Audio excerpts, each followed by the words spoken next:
বলো প্রহ্লাদ তুমি কি চাও?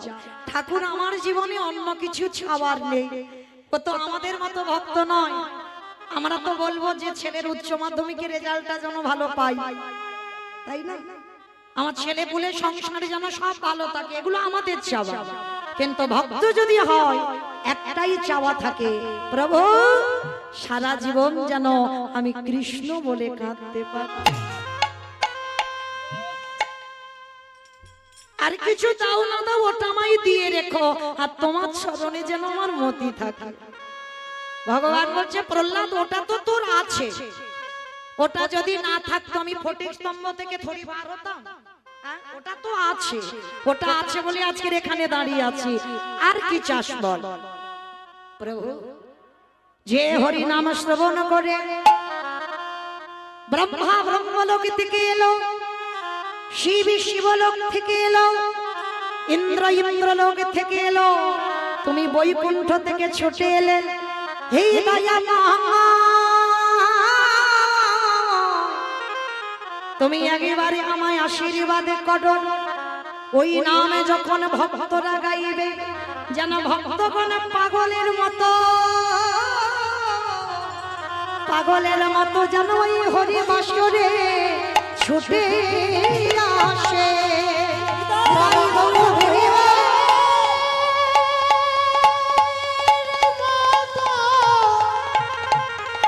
এই হরি বাসরে ছুটে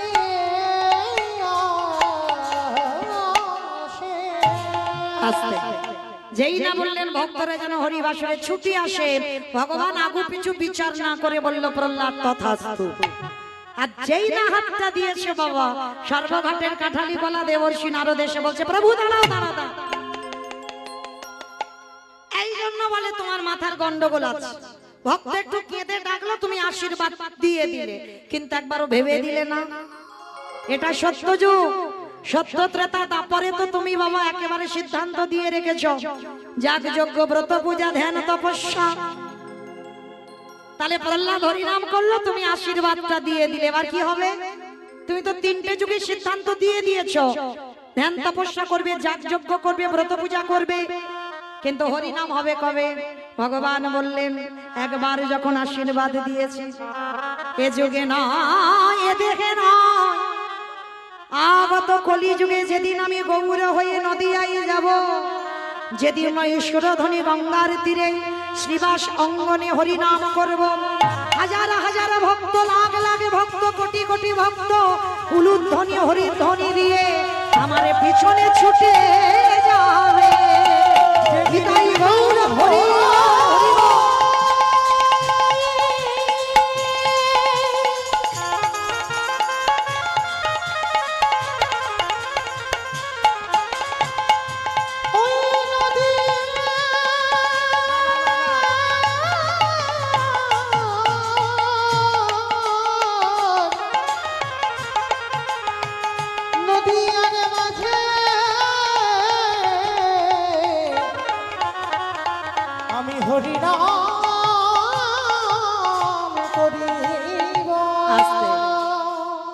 সেই হরিনাম কলিযুগে এলো বাবা।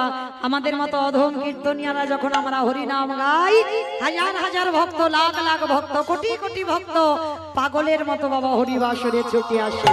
কেন? এটা আমার ভগবান সেই সত্য যুগে প্রহ্লাদকে আশীর্বাদ দিয়ে রেখেছে। তাই তো সেই হরিনামে যোগ দিয়ে চৈতন্য মহাপ্রভু কি করলো গো?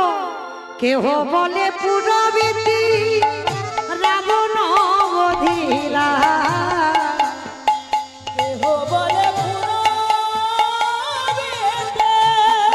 আস্তে অমাইরা উলুধ্বনি কই মাঠে মাঠে। কেহ বলে পুরবীতি রাবণ বধিলা, কেহ বলে উলুধ্বনি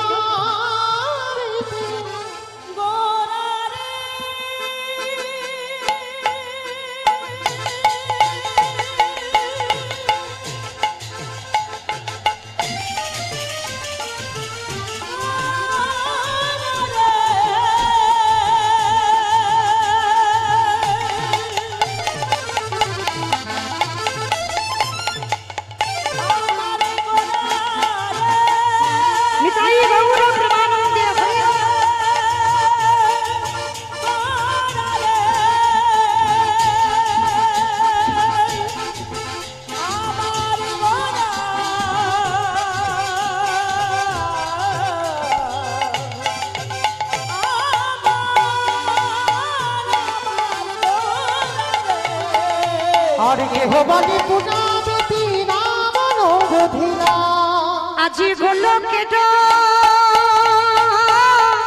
বৈভবে লীলা প্রকাশ করিলা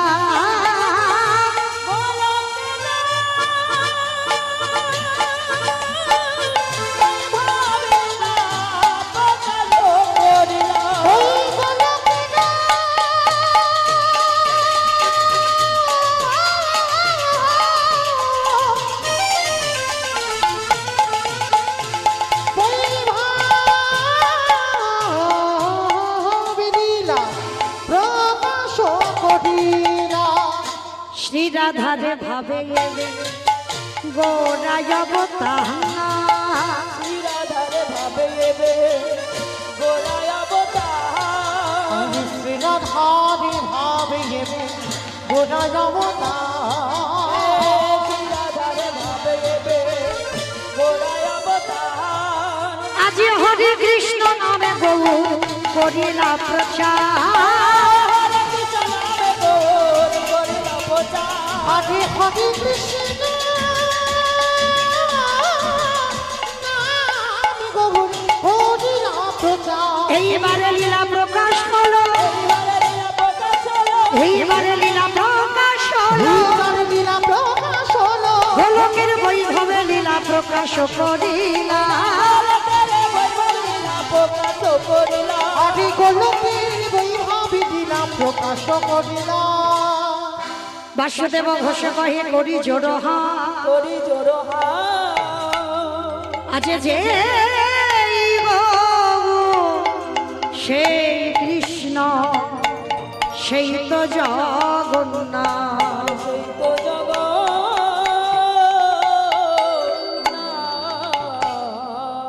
আজ বাসুদেব ঘোষে কহে এইবারে লীলা প্রকাশ হলো বাসুদেব কহে এইবারে লীলা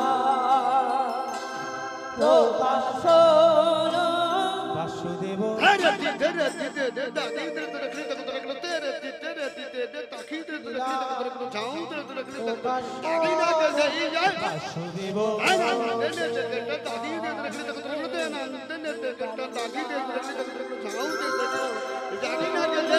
বাসুদেব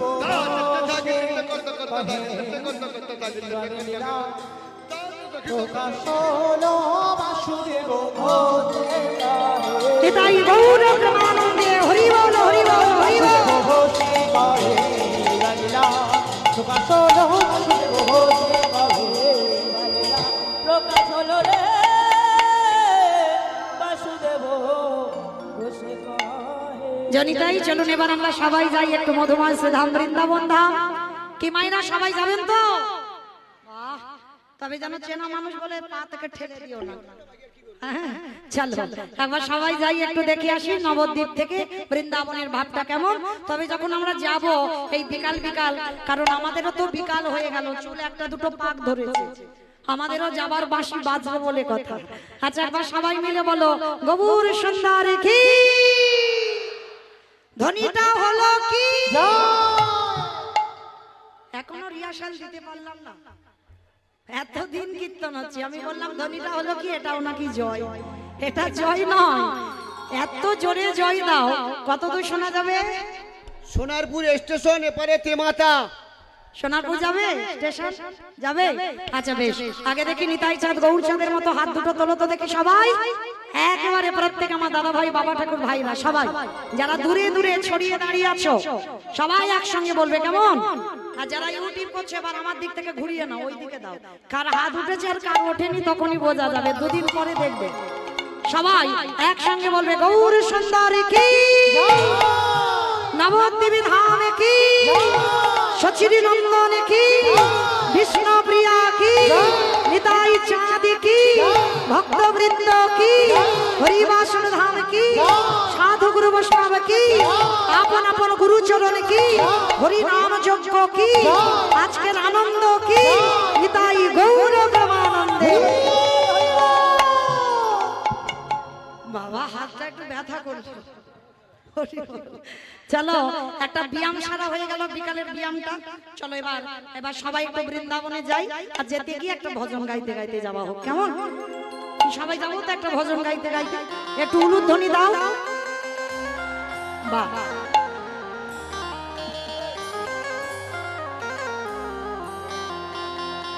রাখাল রাজা বলি দেবে কোথায় বৃন্দাবন, শ্যামী কুণ্ড রাধা কুণ্ড গিরি গোবর্ধন।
সম্প্রদায় বলবে, আপনারা বলবেন না? একটু বলবেন সবাই দেখি একবার, হাত দুটো তোলো তো দেখি একবার, একসঙ্গে তালে তালে করো তালি, কেমন? প্রত্যেকে ভগবতী সৃজন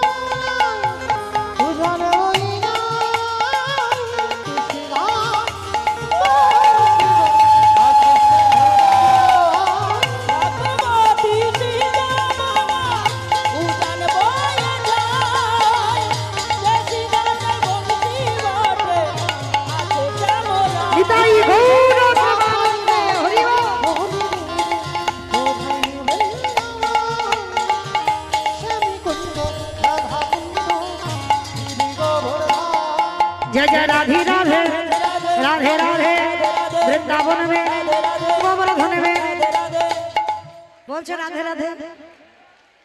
ওটা কি রকম হচ্ছে দেখো, একটা তাল হচ্ছে না, একটা তাল চাই। সকাল থেকে যারা আমরা নামের মালাতে কৃষ্ণ বলছি, জানা হবে এই রাধা নাম করলে তার 1000 গুণ পূর্ণ হবে। কই তোলো দেখি হাত একবার সবাই একসঙ্গে তালে তালে, কেমন? জয় জয় রাধে রাধে राधे राधे वृंदावन में गोवर्धन में मेधोवन में गली गली में स्नान गली में मान गली में बरसाना में राधा कुंड में श्याम कुंड में हरिद्वार में जक्ष्य बोलो इच्छे बोलो ताले वन में कमल वन में ऊंचा गांव में बरसाना में राधा कुंड में प्रेम से बोलो भाव से बोलो जोश से बोलो बाकी बिहारी রাখাল রাজা বলি দেবে কোথায় বৃন্দাবন, শ্যামী কুণ্ড রাধা কুণ্ড গিরি গোবর্ধন। কুণ্ড রাধা কুণ্ড গোবর্ধন। प्रेम से बोलो राधा रानी की জয়টা ঠিক হলো, আরেকটু জোরে দিতে হবে। আমার ধরো ঠিক শাশুড়ি বৌমা ঝগড়া হলে যে গলা বার হয়, একটু বের করো তো সবাই, বলো রাধা রানী কি। তার মানে ঝগড়া হয়।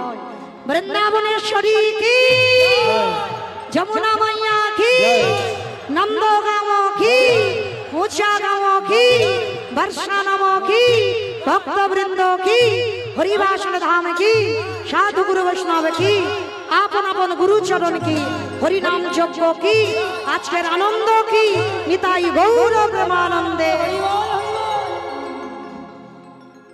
চলুন আজকের আমরা পৌঁছে গেলাম মধুমাশ্রী ধাম, বৃন্দাবন ধাম।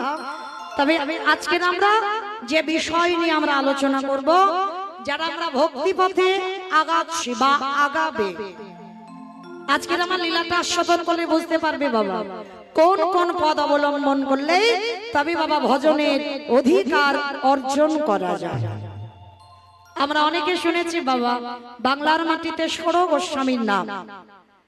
আমরা প্রত্যেক নিত্য ভক্তগণ সেই ষোড় গোস্বামীর পদ অবলম্বন করি, তাদেরকে স্মরণ করি, সেগুলোকে শিরূপ সনাতন ভট্ট রঘুনাথ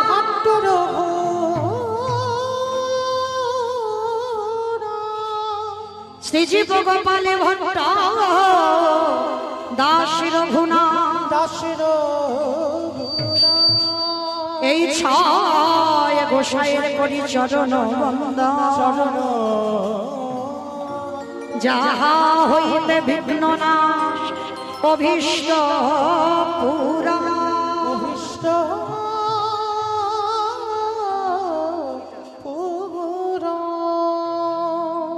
এই ষোড় গোস্বামীর নাম আমরা শ্রবণ করলাম। তো আজকে আমরা এই স্বজনের মধ্যে এক গোস্বামীর চরিত্র আলোচনা করব, যার নাম হচ্ছে রঘুনাথ দাসের বৈরাগ্য। বাংলার মাটিতে একজন ভক্ত যার নাম রঘুনাথ দাস। আজকে আমরা এই রঘুনাথ দাসের চরিত্র শ্রবণ করব বাবা। তার বৈরাগ্যটা কেমন ছিল ছোটবেলা থেকে। মনে রাখবে মা, বৈরাগ্য মানে এটা নয় সংসার ধর্ম ত্যাগ করে দিয়ে কৃষ্ণ বলে পালিয়ে যাও, এটা বৈরাগ্য নয়।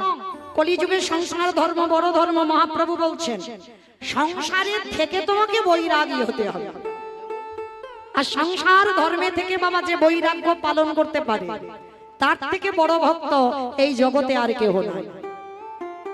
তাহলে আপনারা বলবেন মা মৌমিতা সংসারে থেকে কি করে বৈরাগ্য হবে? বলে হয়। দেখবেন বাবা যারা ভজনের পথে নেমেছ, তাদের আর ওই যে রবিবার করে মাংস রান্না করলে তবে খাওয়া হবে, এটা তাদের মাথায় আসে না, তাই না?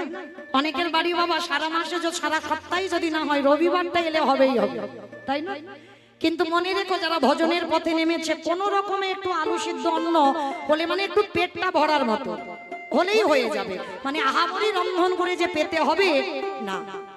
মনে রাখবে যেদিন তোমার জিহ্বা থেকে লালসা চলে যাবে, সেদিন তুমি জানবে তোমার জিহ্বার বৈরাগ্য এসে গেছে।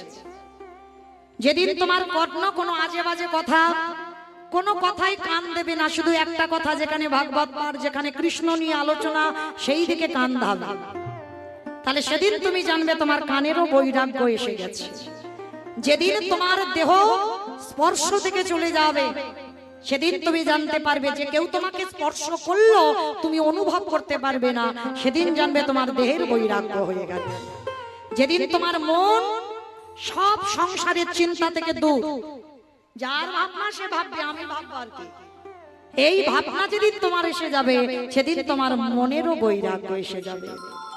যেদিন তোমার এই চোখ সাধুগুরু বৈষ্ণব ভক্ত সঙ্গ ছাড়া, মন্দিরের সে বিগ্রহ দর্শন ছাড়া আর কিছু চোখে দেখবে না, সেদিন তোমার এই চোখে বৈরাগ্য এসে যাবে। তো এই যে বাবা সংসারে অনাসক্তি, মানে সংসারের বিষয় থেকে মুক্ত, মানে কোন রকমে প্রভু তোমার সংসার তুমি চালিও, আমি ভগবানের নাম ভজনেই মেতে রইলাম। যেদিন তোমার মনে এটা এসে যাবে, সেদিন জানবে তুমি সংসারে থেকে বৈরাগী হয়ে গেছো। তো এই রঘুনাথ দাস জন্মটা নিয়েছিল কোথায়? জন্মটা নিয়েছিল হুগলি জেলার মাটিতে। এই হুগলি জেলার মাটি বাবা, এই মাটিটা বড় ধন্যাতি ধন্য মাটি। শুধু এই হুগলি জেলার মাটিতে বাবা তারকেশ্বরের মন্দির শুধু নয়, যারা অনেকে গেছেন, আমরা ভক্তি জগতে আছি, অনেকে গেছেন, হুগলি জেলায় খানাকুলে আছে আমার অভিরাম ঠাকুরের শ্রীপাঠ। এই অভিরাম ঠাকুর কে জানো? এই অভিরাম ঠাকুর ছিল বাবা শ্রীদাম সখা, মানে এই শ্রীদাম সখা ভগবান কৃষ্ণচন্দ্রের বন্ধু। এই জায়গাটা মায়ের একটু মন দিয়ে আস্বাদন করবেন, দেখবেন ভালো লাগবে। তা যেদিন আমার ভগবান কৃষ্ণ যে ভগবান চিনবে বলে বাবা ব্রহ্মার মনে কৌতূহল এসেছিল, তাই না?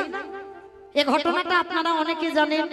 ব্রহ্মা একদিন মনে মনে চিন্তা করেছিল, কৃষ্ণ যদি ভগবান হবে তাহলে ব্রজ রাখালদের কাঁধে চড়াবে কেন? কৃষ্ণ যদি ভগবান হবে সে আবার ব্রজ রাখালদের এঁটো খাবে কেন? কৃষ্ণ যদি ভগবান হবে সে গরু চড়াবে কেন? মানে এইটা মনে মনে বাবা একটা যেন কেমন সন্দেহজনক ব্যাপার। তার জন্য ভগবান চিনবে বলে ব্রহ্মা ওই কৃষ্ণের গরু বাছুর আর বন্ধুদের চুরি করেছিল। আচ্ছা বাবা ঠাকুর এই জায়গাটা একটু আস্বাদন করবেন। পৃথিবীতে যা যা ঘটনা ঘটে সবই তার চিত্রপটে। মানে ব্রহ্মার যেই মতিভ্রমটা হলো সেটা কি ব্রহ্মার ভুল না কৃষ্ণ মতিভ্রমটা করিয়েছিল? কৃষ্ণ করিয়েছিল। আর কৃষ্ণ যদি না করাতো তাহলে গরু চুরি করবে কেন ব্রহ্মা? আর ব্রজ রাখালদের চুরি করবে কেন ব্রহ্মা? তাহলে চুরি করলো কেন? তারও কারণ আছে। কি কারণ জানো? যেদিন আমার কৃষ্ণ যশোদার কোলে ক্ষীর সার নবনী মাখন সেবা করছে, বৃন্দাবনের ব্রজ মারা তারা কৃষ্ণকে দেখে বলেছিল, আরে আমরা কি কোনোদিন যশোদা মার মতো মা হতে পারবো না? আমরা কি কোনোদিন কৃষ্ণকে সন্তান রূপে কোলে পাবো না? সেদিন আমার ভগবান বলেছিল, তথাস্তু মা, তোমরা কেউ কান্নাকাটি করো না, কোনো এমন একটা দিন আসবে সেই দিনে আমি প্রত্যেকের কোলে গিয়ে আমি সন্তান হয়ে বসবো, আর সেদিন তোমরা সন্তান রূপে আমাকে নিজের হাতে খাইয়ে দিও। তাই তো ব্রহ্মা রাখালদের চুরি করলো, আর সেদিন আমার ভগবান কায়দা করে শ্রীদাম সুদাম দাম বসুদাম মধুমঙ্গল নিজেই ভগবান সখাদের রূপ ধারণ করেছে। ধারণ করে ব্রজ মাদের কোলে বসে ব্রজ মাদের আদর ভালোবাসা পেয়েছিল। নিজেই গরু হয়েছে, নিজেই আজকের বাথানে গিয়ে ওই গো মাতাদের ভালোবাসা যত্ন পেয়েছিল। আজকের পরের দিন বাবা কৃষ্ণ যখন গুহা থেকে মুরলি বাজিয়ে শ্রীদাম সুদাম দাম বসুদাম সবাইকে তো ডাকতে হবে, সবাইকে ডেকেছিল, কিন্তু একজনকে ডাকেনি, যেটা হলো আমার শ্রীদাম দাদা। সবাইকে ডেকেছিল কিন্তু শ্রীদাম দাদাকে ডাকে। তা শ্রীদাম দাদাকে যখন ডাকলো না, শ্রীদাম দাদার অভিমান হলো, কৃষ্ণ তুই সবাইকে ডাকলি আর আমাকে ডাকলি না? ঠিক আছে, যতদিন না তুই আমায় ডাকছিস ততদিন আমি এই গুহ থেকে বার হব না। যারা বৃন্দাবন গেছেন বাবা, একটা গুহর নাম হচ্ছে ধোকা গুহা। দেখবেন গিরি গোবর্ধনে পর্বতের নিচে রয়েছে বাবা ধোকা গুহা। অনেক ভক্তরা আমরা এখনো যাই নাই, কিন্তু আছে। ওই গুহার ভিতরে শ্রীদাম সখা বসেছিল, আর ওই গুহার মুখে একটা বড় পাথরের টুকরো নিয়ে ঢাকা দেওয়া ছিল। তা যখন বাবা দাপর যুগ শেষ, কৃষ্ণের মনে ছিল না যে শ্রীদাম সখা ওই গুহার ভিতরে আছে। দাপর যুগ শেষ, কলিযুগ আগত। আজকে সেই কৃষ্ণ কলিতে গৌরাঙ্গ হয়ে এলো, বলাই দাদা নিতাই চাঁদ হয়ে এলো। মানে যারা যারা পার্শ্বদ ছিল সত্য কলিযুগে এসেছে। কি করে বুঝলো? এই যে বাবা আপনাদের কপালে এই যে চন্দনের টিপটা দিয়েছে, এটা করেছেন আমার মহাপ্রভু শ্রীবাস অঙ্গন। প্রথম মহাপ্রভু আজকে নিতাই দাদাকে বলেছিল, দাদা যাও তুমি প্রত্যেকের কপালে চন্দনটা দিয়ে দেখো তো সবাই ব্রজ থেকে ফিরেছে তো।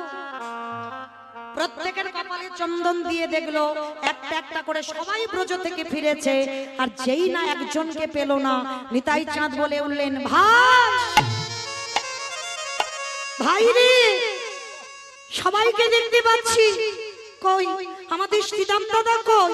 শ্রীদাম দাদাকে দেখতে পাচ্ছি না তো। ভগবানের মাথায় হাত পড়ে গেল, সর্বনাশ, সে তো ব্রহ্মা চুরি করেছিল। তারপর থেকে তো আমি সবাইকে ডেকেছি, কিন্তু শ্রীদামকে ডাকা হয়নি। তারপর যুগ শেষ হয়ে এলো, সর্বনাশ। দাদা তুমি এক্ষুনি ব্রজে যাও, আর ব্রজে গিয়ে আমার শ্রীদাম দাদাকে ডেকে আনো। নিতাই চাঁদ ছুটল ব্রজের মাটিতে, গিরি গোবর্ধনের পর্বতের নিচে গুহাতে শোনা যাচ্ছে নিরজনে বসে শ্রীদাম সখা কানাই কানাই বলে কাঁদছে, একবার দেখা দে, একবার দেখা দে, কতদিন হয়ে গেল আমার কথা তোর মনে পড়ে না? দেখা দেখা দে হরি কানা রে দেখা রে। নিতাই চাঁদ যেই না পাথরটা সরিয়েছে, দেখে না বাবা সাত হাত মানুষ, সত্যের মানুষ 21 হাত, ত্রেতার মানুষ 14 হাত, দাপরের মানুষ 7 হাত, কলির মানুষ 3.5 হাত। নিতাই চাঁদ 7 হাত গুয়োর নিচে বসে আছে, ইহা বড় লম্বা। নিতাই চাঁদ হাত ধরে বের করে এনেছে, এনে বাবা নিতাই চাঁদ জানো আমার শ্রীদাম দাদার কাছে একটু ছোট, মানে বানের মতো বেঁধে হয়ে আছে, উঁচু হয়ে দেখছে। তা শ্রীদাম দাদা তো চিনতে পারিনি বলাই দাদাকে। কে গো তুমি? এতদিন পরে কেউ কোনোদিন আমার গুহা থেকে ডাকলো না, তুমি ডাকছো কে? কোনোদিন তো তোমায় দেখিনি। আরে ভাই তুই আমায় চিনতে পারছিস না? আমি তোর বলাই দাদা। ওমা, তুমি আমার বলাই দাদা হবে কেন? তুমি বলাই দাদা এইটুকু হয়ে গেলে কেন? আরে বোকা, এটা দাপর যুগ নয়, এটা কলি যুগ। ও মানে আমি গুহর ভিতরে ঢুকেছিলাম, সে দাপর শেষ হয়ে কলি চলে এসেছে বলে। হ্যাঁ আচ্ছা, তা তুমি যদি আমার বলাই দাদা হলে, আমার কানাই কই? কানাইকে দেখাও। বলে কানাই আছে, শোন এসেছে ব্রজের বাঁকা, কালো সখা দেখবি। উলু কই? আমাদের সোনার নদিয়া। উলু ধ্বনি এসেছে ব্রজের বাঁকা, এসেছে ব্রজের বাঁকা, কালো সখা আমাদের সোনার নদিয়া। এসেছে বোঝার বাঁধা, এসেছে বোঝার বাঁধা, কালো সখা দেখবিয়া আমাদের সোনার নদিয়ায়। এসেছে ব্রজের বাঁকা, কালো সখা দেখবিয়া আমাদের সোনার নদিয়া। কালো বরণ নাই, ওটার কালো বরণ ওটারি কালো বরণ নাই, ওটার কালো বরণ বলি রাহি অঙ্গে অঙ্গ দিয়ে গৌর খোলো তাই। এ রাহি অঙ্গে রঙ্গ দিয়ে গৌর হলো তাই। তোরা দেখি যা ওরা দেখে দেখে যা।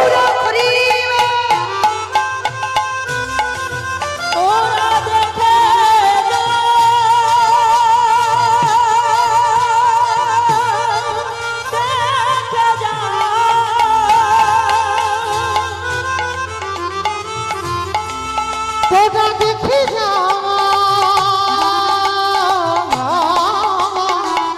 তোরা দেখি যা ওটার কালো বরণ নাই, রাহি অঙ্গে অঙ্গ দিয়ে গৌর হলো তা। রং ফিরেছে ঢং ফিরেছে, রং ফিরেছে ঢং ফিরেছে ওগো তারে এখন চেনা দা। আমাদের সোনার নদিয়ায়। নিতাই গৌর হরি বল হরি বল হরি বল। ব্রজের বাঁকা কালো সখা দেখবিয়া আমাদের সোনার নদিয়া। এসেছে ব্রজের বাঁকা কালো সখা দেখবিয়া আমাদের সোনার নদিয়া, আমাদের সোনার নদী, আমাদের সোনার নদিয়া।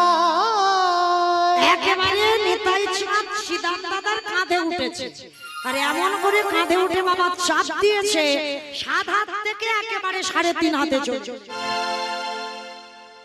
মানে 7 হাত থেকে 3.5 হাত, মানে বেটে করে দিয়েছে।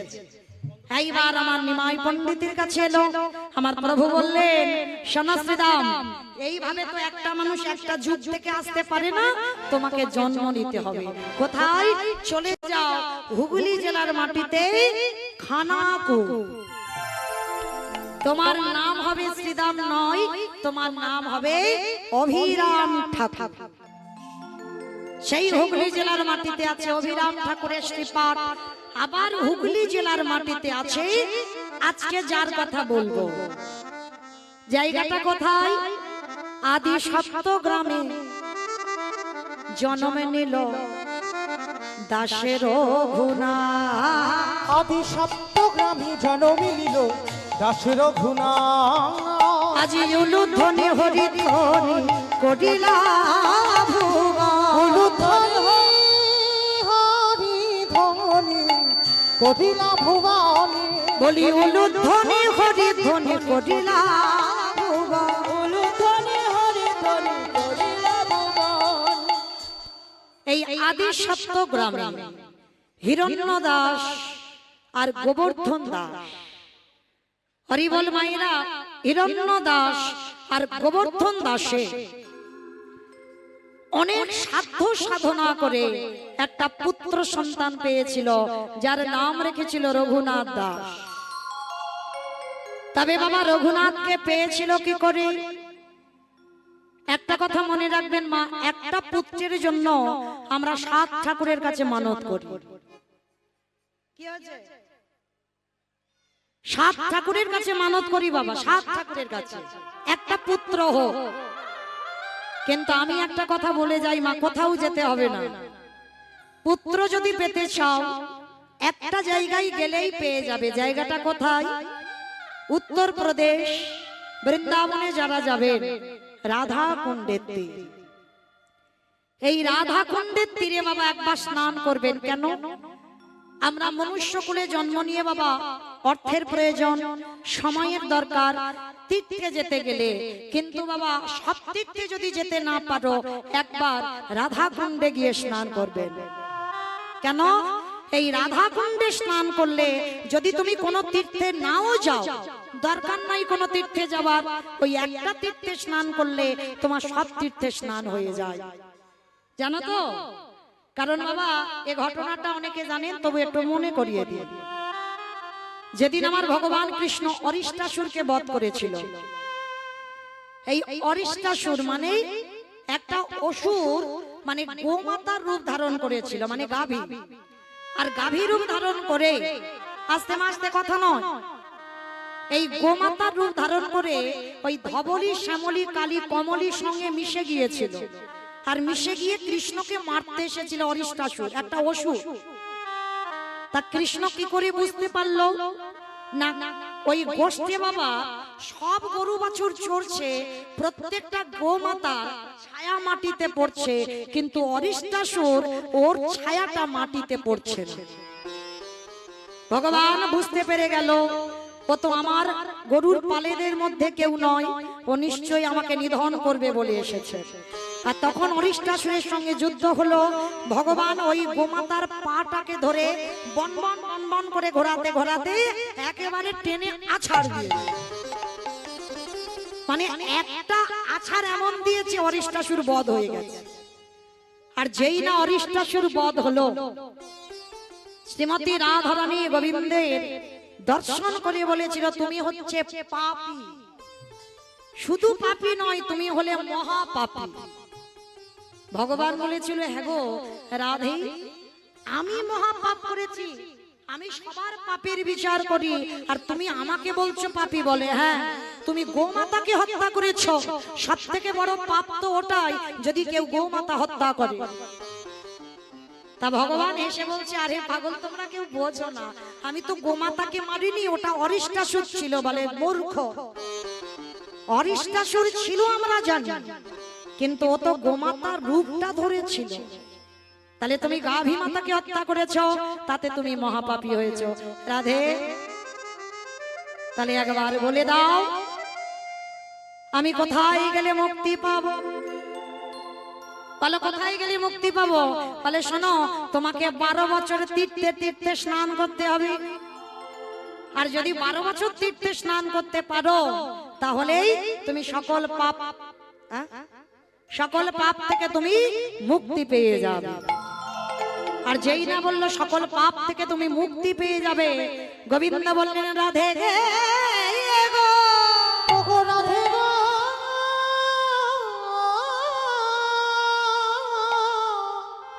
যাকে আমি আগে বলো না দেখলে থাকিতে পারি না।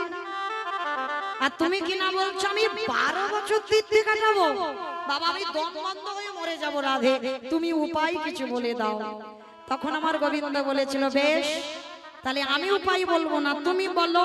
বলে শোনো রাধে, আমি যদি সকল তীর্থকে যদি আমি এক জায়গায় হাজির করি আর সেখানেই যদি আমি স্নান করি, বলে হ্যাঁ তা মন্দ হবে না, তুমি যদি চোখের সামনে দেখাতে হবে যে সব তীর্থ এসেছে, বলে ঠিক আছে রাধে আমি দেখাবো। ভগবানের হাতের মুরলি দিয়ে যেই না কুণ্ডটা খনন করেছে, সমস্ত তীর্থকে আহ্বান করেছে, গঙ্গা যমুনা সরস্বতী প্রভাস হরিদ্বার সমস্ত তীর্থ জগতে যত যত তীর্থ আছে সবাইকে ডেকেছে, ডেকে বলছে দেখো আমি রাধাচরণে মহাপাপী, আমি অরিষ্টাসুরকে বধ করেছি, কৃপা করে তোমরা জল হয়ে এই কুণ্ডে এসো।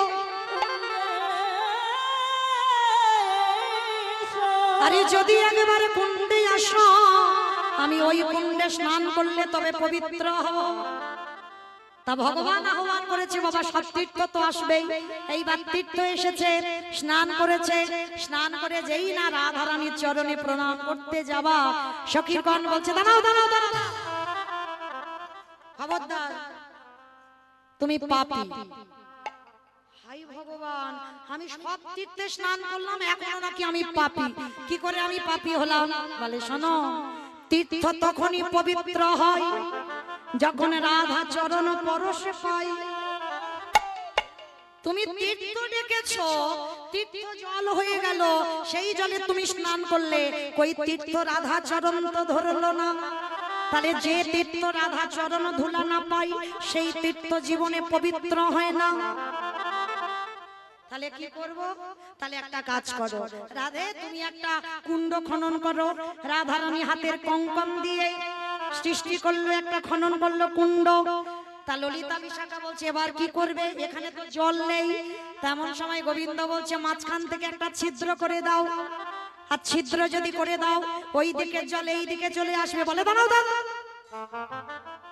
সর্বনাশ, ও তো জল পাপী, ওই পাপী জল আমার রাধারানীর কুণ্ডে আসবে? হ্যাঁ, তুমি গোমাতাকে হত্যা করেছো আর সেই পাপী জল আমার রাধার কুণ্ডে আসবে? কখনো নয়। বলে তাহলে কি করবো? বলে ফেরে আবার ডাকো। আবার আহ্বান করলো, সমস্ত তীর্থকে ডেকে বলছে তীর্থ তোমরা আমার কুণ্ডে এসেছো ঠিক কথা, কিন্তু রাধা চরণ পরশ না করলে তোমরা পবিত্র হবে না। আর তবেই পবিত্র হবে, তবেই আমি স্নান করলে তবে আমি পবিত্র হব। এইবার সকলে তীর্থ কেঁদে বলে রাধে গো, ওগো রাধে গো,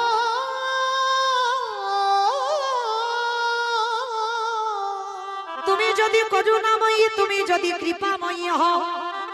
দেখবেন বাবা ভগবানের কাছে কেউ সরাসরি যাবে তো উনি বাবা চিত্তগুপ্তের খাতা দেখে হিসাব করবে কত পাপ পূর্ণ করেছো, ভগবান হিসাব করবে। কিন্তু যদি রাধা চরণে কেউ ধরতে পারে, আমার রাধারানী কোনোদিন চিত্রগুপ্তকে ডেকে বলবে না পাপ পূর্ণের খাতাটা দেখাও। যদি একজন ভক্ত রাধা চরণ আঁকড়ে ধরতে পারে, ওগো অচিরে কৃষ্ণ প্রাপ্তি হয় গো, হৃদয় গৌর করিব।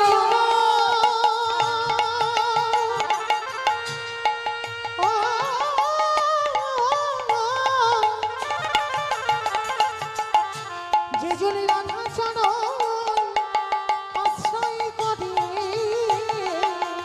অচিরে কৃষ্ণ দর্শন হবে।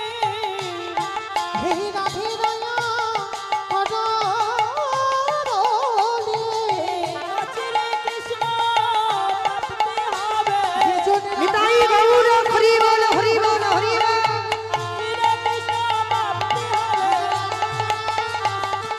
অচিরে কৃষ্ণ প্রাপ্তি হবে। রাধা কৃষ্ণ প্রাপ্তি হবে। আসতে এইবার রাধা চরণে তীর্থ প্রবেশ করলো, পরশ করার সঙ্গে সঙ্গেই জল পবিত্র হয়ে গেল। আর তারপরে রাধা কুণ্ড শ্যাম কুণ্ড এক হয়ে গেল। রাধারানী কঙ্কন দিয়ে খনন করলো রাধা কুণ্ড, আর গোবিন্দ মুরলী দিয়ে সৃষ্টি করলো শ্যাম কুণ্ড। তবে মা আলাদা আলাদা কুণ্ডে স্নান করতে হবে না, একটা শ্যাম কুণ্ড একটা রাধা কুণ্ড। স্নান যদি করতে হয় শ্যাম কুণ্ড নয়, রাধা কুণ্ডে স্নান করতে হবে। কারণ আগে রাধা পরশ পেতে হবে। আর ওই রাধা কুণ্ডে স্নান করে যাদের একটা পুত্রের জন্য সাত ঠাকুরের কাছে যাও, যেতে লাগবে না। আমি কীর্তনিয়া বলে যাচ্ছি, ওই রাধারানীর কাছে গিয়ে একেবারে কায়ে মনোবাক্যে একেবারে যদি বলতে পারো রাধে তোমার গোলাম বলে, রাধে তোমার হলাম বলে, যদি তুমি আঁচল পেতে আমার রাধারানীর কাছে যদি একবার ভিক্ষা চাইতে পারো, তবে মায়েরা ডিগ্রিওয়ালা ছেলে চাইলে দেবে না, চাকরিওয়ালা ছেলে চাইলে দেবে না, তাহলে কিরকম ছেলে চাইতে হবে? আমায় কৃষ্ণওয়ালা পাখি দাও, অন্তিমে সময়ে যেন আমার দুবারে বসে সে যেন কৃষ্ণ ভজন সাধন করিতে পারে। রাধে গো রাধে গো, তুমি ওই রকম কৃষ্ণ বলা সন্তান আমাকে দাও। আর একবার যদি চাইতে পারো, এইভাবে যদি আমার রাধারানীর কাছে আরতি করতে পারো, অবশ্যই আমার রাধারানী তোমার কোল আলো করে কাউকে না কাউকে পাঠাবেই পাঠাবেই। আজকেই ঠিক ওই গোবর্ধন দাস আর হিরণ্য দাস, হিরণ্য দাসের ঔরসে নয়, গোবর্ধন দাসের ঔরসে জন্ম নিয়েছিল রঘুনাথ দাস। এদের সম্পত্তি আপনাদের আমাদের মতো নয়, এদের সম্পত্তি ছিল বাবা স্বর্গের ইন্দ্রের মতো সম্পত্তি। প্রতিদিনের আয় 12 লক্ষ স্বর্ণ মুদ্রা আয় ছিল প্রতিদিনের। 8 লক্ষ কর শুধু নবাবকে দিত। মানে ভাবতে পারছো, মানে দিনের রোজগার কত? সেই বাংলার নবাব হিরণ্য দাস আর গোবর্ধন দাস সন্তান তো পেল, কিন্তু মা ছোটবেলা থেকে রঘুনাথের বৈরাগ্য ভাব, হাজার খেলনা দেয় ভালো লাগে না। ছোটবেলা থেকে তার একটাই মনের ইচ্ছা, আমি কোথায় গেলে কৃষ্ণ পাবো। কে গো মায়েরা, এখন মোবাইলে দেখছো ছোট্ট একটা ছেলে ভাগবত, অনেকে দেখছো, ছেলেটার নাম রেখেছে ভাগবত। দেখেছো ছেলেটা ছোটবেলা থেকে তৈরি, সে জোরসে বলে আমি প্রভুপাদ হতে চাই। হ্যাঁ, ছোট্ট ছেলে একটা। তাহলে ভাবতে পারছো ওই ছেলেটা, একটা কথা মনে রেখো বাবা, যারা সকাল সকাল নেমে পড়েছে, আমরা তো 80 লক্ষ জনই ফেলে এসেছি, 4 লক্ষ বার মানব জন্ম। আর যারা সকাল সকাল নেমে গেছে, মনে রেখো হয়তো এই জন্মটা শেষ, আর এই জন্মের পরে পেয়ে যাবে ভগবৎ স্বরূপ। আর অনেকের বাবা সে ভজনে নামতে গিয়ে বাবা দাঁত পড়ে যাচ্ছে, চুল পেকে যাচ্ছে, চামড়া আলগা হচ্ছে, এখনো বাবা ভজনে নামতে পারছে না। তার মানে মনে রেখো 4 লক্ষ বারে এখন অনেকবার আপ ডাউন হতে হবে। আর যারা সকাল সকাল নামছে তাদের বাবা হয়ে এসেছে তাই, কিন্তু এমন কর্ম করব না যেন আবার আমাদের 80 লক্ষ জনিতে ফিরে যেতে হয়। আজকে এই ছোট্ট বেলা থেকে রঘুনাথ পড়াশোনা তো মন মতি নেই, তা বাবা জ্যাঠা মনে মনে ভাবলো ছেলেটাকে তো একটু শিক্ষিত করতে হবে, কারণ আমার এই জমিদারি দেখভাল করবে কে। বলদেব আচার্যের কাছে নিয়ে গেল রঘুনাথের হাত ধরে। বলদেব আচার্য দেখা মাত্র বলে উঠলেন, ওরে বাবা এই বড় লোকের ছেলে। আর দেখবেন বাবা বড় লোকের ছেলেরা একটু খামখেয়ালি হয়, অপরাধ নেবেন না, কাউকে উদ্দেশ্য করে নয়, এদেরকে কিছু বলা যাবে না, মানে এদের জেদটা বেশি হয়, মানে ওরা যেটা মনে করবে তো সেটা ঠিক। তা বলদেব আচার্যের কাছে যেই না রঘুনাথকে নিয়ে গেল, রঘুনাথকে দেখে বলে উঠলেন বলদেব আচার্য, দাঁড়াও দাঁড়াও দাঁড়াও, শোনো তোমার রঘুনাথকে আমি আমার চরণে আশ্রয় দিতে পারবো না। হিরণ্য দাস আর গোবর্ধন দাস চরণ ধরে বলছে, হে গুরুদেব আপনি জানেন না অন্যান্য ছেলেদের মতো আমার রঘুনাথ নয়, একেবারেই আলাদা, আপনি ওকে একটু চরণে ঠাঁই দিয়ে দেখেন। ঠিক আছে আমি আশ্রয় দিলাম, তবে দেখো গোবর্ধন, দেখো হিরণ্য, যদি কোনোদিন তোমার ছেলে ভুল কাজ করে আমি কিন্তু গলা ধাক্কা দিয়ে আশ্রম থেকে বের করে দেব। তাই হিরণ্য দাস আর গোবর্ধন দাস বলছে, আমাদের রঘুনাথ ভুল করতেই পারে না, কারণ আমরা ছোটবেলা থেকে তো দেখছি ও অন্যায় করবে না, আপনি একটু আশ্রয় দেন। হরি বল। এই জায়গাটা একটু আস্বাদন করবেন মায়েরা। আর ওই যে গোবর্ধন দাস আর হিরণ্য দাস রেখে এলো, বলদেব আচার্য প্রতিদিন ভাগবত পাঠ করে, নিত্য ভাগবত, আস্তে আস্তে আস্তে কথা নয়, নিত্য ভাগবত পাঠ করে। আর ওই ভাগবত আসরে সমস্ত পড়ুয়ারা বসে, রঘুনাথও বসে থাকে বাবা সবার সামনে। আচ্ছা মায়েরা, আপনাদেরও ঘরে তো সন্তান আছে, আমারও একটা ছেলে বসে আছে করতাল বাজাচ্ছে, আমি একজন মা, তাহলে আমরাও মা, আমাদেরও সন্তান আছে, রঘুনাথও একটা সন্তান। সবাই বসে কত কি গল্প হাসি ঠাট্টা করছে, কিন্তু রঘুনাথ সবার সামনে বসে বাবা মন দিয়ে ভাগবত শুনছে। আচ্ছা মা, 5 বছরের ছেলে ভাগবতের কিছু বোঝে? কিছু বুঝবে? কিছু বুঝছে না, কিন্তু কেঁদে যাচ্ছে। গুরুদেব পাঠ করছে আর দেখছে রঘুনাথ কাঁদছে। তা পাঠ শেষ করে রঘুনাথকে কাছে নিয়ে বলছে, রঘু, ও রঘু, এখানে আয় তো দেখি। এই রঘু, সত্যি করে বল, তোর কি হয়েছে? তুই এইরকম বসে বসে কাঁদছিস কেন? কি হয়েছে তো?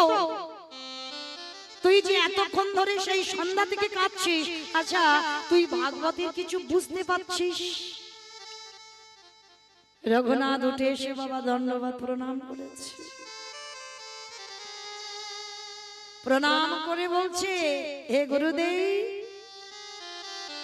আমি কিছু বুঝি না বুঝি আমি তো কাঁদছি একটা কারণে। কি কারণে? কি চাস তুই? কার জন্য কাঁদছিস? গুরুদেব, আমার একটাই মনে ভাবনা, আমি কি তারে পাবো না? গুরুদেব,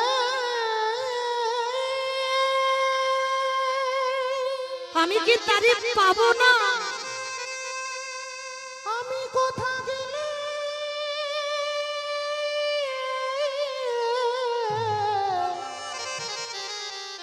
কৃষ্ণ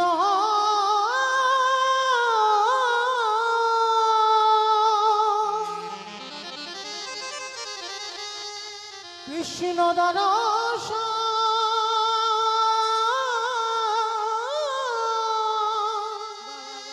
দরস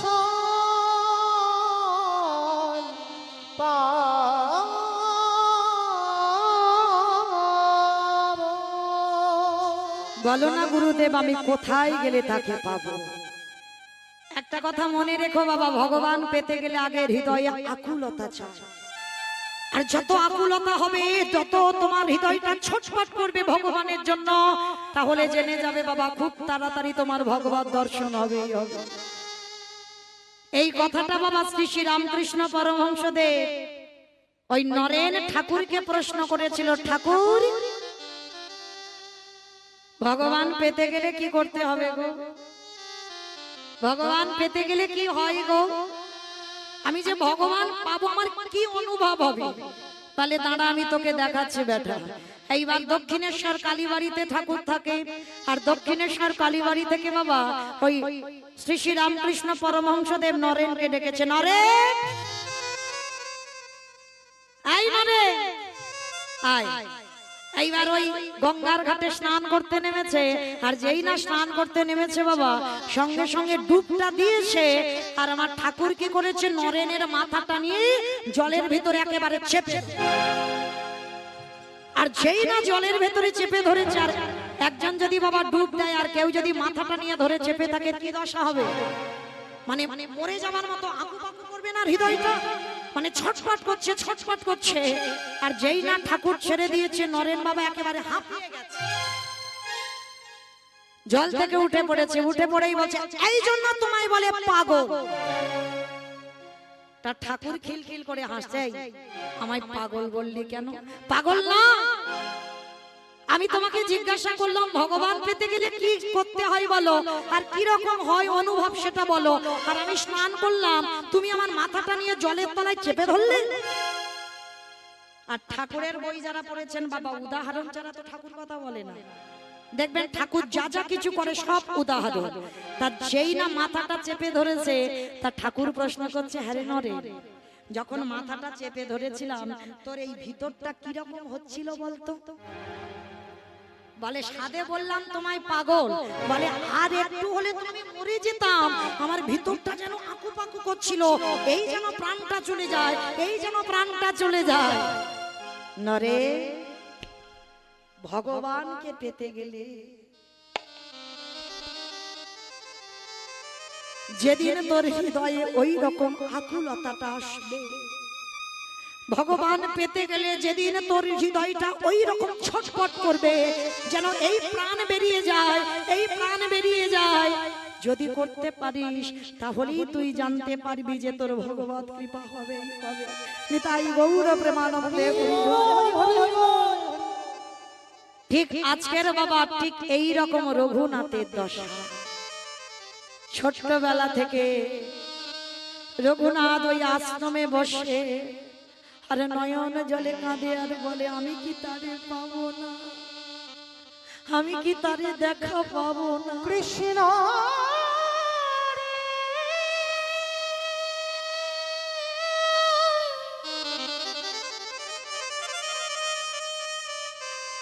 দেখা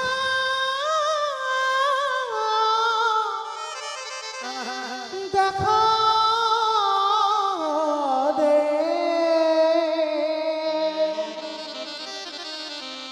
হরে কৃষ্ণ দেখা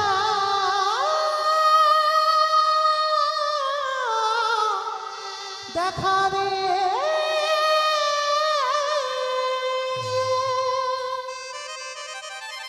আশ্রমে রইল রঘুনাথ বাবা, এদিকে নামাচার্য হরিদাস লক্ষ্য হীরাকে উদ্ধার করে একদিনের জন্য এসেছিল ওই বলদেব আচার্যের ঘরে। আর বলদেব আচার্যের ঘরে যেই না হরিদাস ঠাকুর এসেছে, সমস্ত ছেলেরা আসতে, বাবা বাবা এখন প্রোগ্রামটা ছড়িও না, একটু নিবেদন বাবা, এখন এখন প্রোগ্রাম কেউ ছড়াবে না, যখন দল ওঠানামা করবে তখন দিও, কিন্তু কীর্তন চলাকালীন নয়। সবার চরণ ধরে বলবো, এমনিতে গরম হচ্ছে, প্রচুর গরম, একটু শান্ত হয়ে বসো। নিতাই গৌর প্রেমানন্দে হরি বল, হরি বল, হরি বল। হরিদাস ঠাকুর যেই না দাঁড়িয়েছে বাবা, সঙ্গে সঙ্গে আমার রঘুনাথ ছুটে এসে আমার ওই হরিদাস ঠাকুরকে দণ্ডবাদ, মানে শুয়ে পড়ে প্রণাম। মায়েরা মনে রেখো, আমাদের নারী জাতিদের দণ্ডবাদ প্রণাম নয়, নিষিদ্ধ। আমাদের হাঁটুটা মাটিতে রেখে পঞ্চাঙ্গ প্রণাম করতে হবে। আর পুরুষ জাতি ওদেরকে ষষ্ঠাঙ্গে দণ্ডবাদ প্রণাম। রঘুনাথ সব থেকে 24 ঘন্টা জগতে যত যত ভক্ত আছে, এই রঘুনাথ দাসের মতো দণ্ডবাদ প্রণাম আর কেউ কোনোদিন করতে পারবে না। যেমন নামাচার্য হরিদাসের মতো নাম কেউ জপ করতে পারবে না, আর রঘুনাথ দাসের মতো দণ্ডবাদ প্রণাম কেউ কোনোদিন করতে পারবে না। আর এই রঘুনাথ দাস যেই না বাবা হরিদাস ঠাকুরকে দণ্ডবাদ প্রণাম করেছে, হরিদাস ঠাকুর রঘুনাথের হাতটা ধরে বলছে, এই তো সেই ভক্ত। আচ্ছা বাবা, ভক্ত চিনবে কি করে? ভক্ত চিনবে কি করে? এই গলায় তুলসীর মালা দেখলে মনে পড়বে আমি বড় ভক্ত? না। আমি প্রসাদ ভুজি, আমি বড় ভক্ত? না। আমি গেরুয়া বসন পরে দাদার সঙ্গে তিলক সেবা করে বেড়াইছি, আমি বড় ভক্ত? না। তাহলে চিনবে কি করে ভক্ত? ভক্তের নয়নের দিকে তাকালে দেখবেন একবার কৃষ্ণ নামে যার হৃদয়টা দুলে ওঠে, একবার কৃষ্ণ নামে যার নয়নে বাড়ি ঝরে, অনুভব করবেন বাবা কিঞ্চিত ভক্ত হওয়ার অধিকার অর্জন করে ফেলেছ। কৃষ্ণ নামটা বললেই যখন তোমার হৃদয়ে আকুলতা এসে যাবে না, বুঝতে পেরে যাবে খুব তাড়াতাড়ি তোমার ভগবত দর্শন হবে। হরিদাস ঠাকুর যেই না রঘুনাথকে দেখেছে, রঘুনাথকে পরশ করেই বুঝতে পেরে গেছে বাবা এ কেমন ভক্ত। হরিদাস ঠাকুর মনে মনে করছে এই তো, এই মাটিতে বীজ পুঁতে দিলেই অঙ্কুরিত হবেই হবে। দেখবেন বাবা হাজার হাজার গুরুদেব শিষ্য তৈরি করে, কিন্তু সেই শিষ্যের মধ্যে কজন প্রকৃত শিষ্য তৈরি হয়? আজ হরিদাস যেই না দেখেছে রঘুনাথকে, দেখেই বুঝতে পেরে গেছে এই মাটিতে বীজ পুঁতে দিলেই অঙ্কুরিত হবেই হবে। রঘুনাথকে বুকে জড়িয়ে ধরেছে। আর রঘুনাথ ছোটবেলা থেকে বাবা এই হরিদাস ঠাকুরকে অনুকরণ করত। অনুকরণ মানে কি বুঝেছো বাবা? এই যেমন আমাদের কীর্তনিয়াদের এখন অনুকরণ চলছে, দেখবেন হুবাহুব একটা কীর্তনিয়া আর একটা কীর্তনিয়ার মতো গান গায়, একেবারে হুবাহুব একই রকম। এগুলোকে বলা হয় অনুকরণ, একজনকে একজন অনুকরণ করছে। তো তখনকার দিনে রঘুনাথ অন্য কিছু অনুকরণ নয়, হরিদাস ঠাকুরের কোন কোন জিনিস অনুকরণ করত? জমিদারের ছেলে হয়ে 24 ঘন্টায় একবার আহার করত। যার বাবার সোনা দানা টাকা পয়সার কিছু অভাব নাই, তার শরীরে কোনো অলংকারও ছিল না। হরি বল, হরি বল।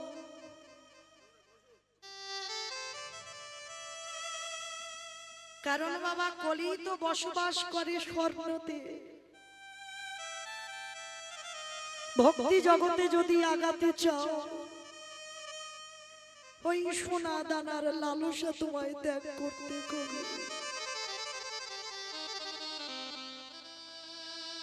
অনেক গহনা পড়ে থাকলে অহংকারে জন্মে যাবে, তোমার ভজন পথে বাধা হয়ে দাঁড়াবে। রঘুনাথের জমিদারির ছেলে হয়েও পরনে একটা বহির্বাস আর একটা অন্তর্বাস, সেও বাবা জীর্ণ মলিন শত ছিদ্র। কৃষ্ণ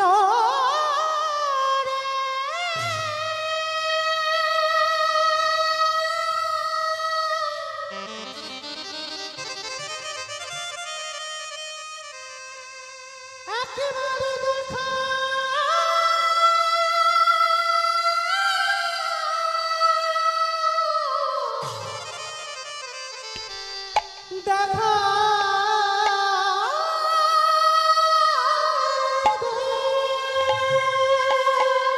রঘুনাথ শয়ন করত মা ধুলার পরে, কোন রকমে মাটিতে একটা মাদুর বিছিয়ে, মাথায় না থাকতো বালিশ, অঙ্গে না থাকতো কোনো কাঁথা। তো হরিদাস ঠাকুর ওকে দেখে সব সময় বলতো, খোকা তুই একটু বড় হ, তুই একটু বড় হয়ে তুই আমায় অনুকরণ করিস। না ঠাকুর, আমি যদি এখন থেকে তোমার অনুকরণ না করি, আমি তোমার মতো হব কি করে? ওরে তুই তো বড় লোকের ছেলে, তুই তো জমিদারের ছেলে, তুই কেন এই অবস্থাতে থাকবি? আচ্ছা চরণ দুটো জড়িয়ে ধরতো, বলো না গো আমি কি তারে পাবো না, আমি কি তারে পাবো না? আমায় বলে না